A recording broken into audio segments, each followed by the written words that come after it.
Super healthy carrot ரசம் எப்படி செய்கிறதுன்னு பார்க்கலாமா? ஃபர்ஸ்ட் ஒரு மிக்ஸி ஜார் எடுத்துக்கோங்க. ஒரு கேரட், 2 தக்காளி, மீடியம் சைஸ் தக்காளி எடுத்து நல்லா ஃபைனா அரைச்சு வச்சுக்கோங்க. இப்போ ஒரு கடாய் எடுத்து ஆயில் 1 டீஸ்பூன் ஆட் பண்ணிட்டு, கொஞ்சமா ஜீரகம், கடுகு இதெல்லாம் ஆட் பண்ணிக்கோங்க. ஜீரகமும், கடுகும் பொரிஞ்சதுக்கப்புறமா தட்டி வச்சிருக்க பூண்ட ஆட் பண்ணிக்கோங்க. இத ஒரு 5 to 6 செகண்ட்ஸ் போல சாட்டே பண்ணுங்க. கரி லீவ்ஸ் உங்களுக்கு எவ்வளோ வேணுமோ அவ்வளோ ஆட் பண்ணிக்கோங்க. ஆட் பண்ணிட்டு கூடவே கொஞ்சமா பெருங்காயம் ஆட் பண்ணிக்கோங்க. அதுக்கப்புறமா நம்ம அரைச்சு வச்சிருந்த கேரட், தக்காளி பேஸ்ட்டை இதோட ஆட் பண்ணிக்கோங்க.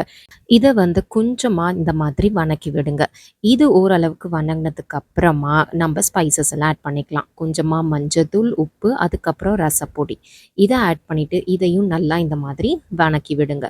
இதோட ரா ஸ்மெல் போகிற வரைக்கும் இந்த மாதிரி ஃப்ரை பண்ணுங்கள். அதுக்கப்புறம் வரமிளகா ஆட் பண்ணிவிட்டு நம்ம ஏற்கனவே ஒரு லெமன் சைஸ் புளியை கரைச்சி அதோட தண்ணி எடுத்து ரெடியாக வச்சுக்கணும். அந்த தண்ணியும் இதோட ஆட் பண்ணிக்கலாம்.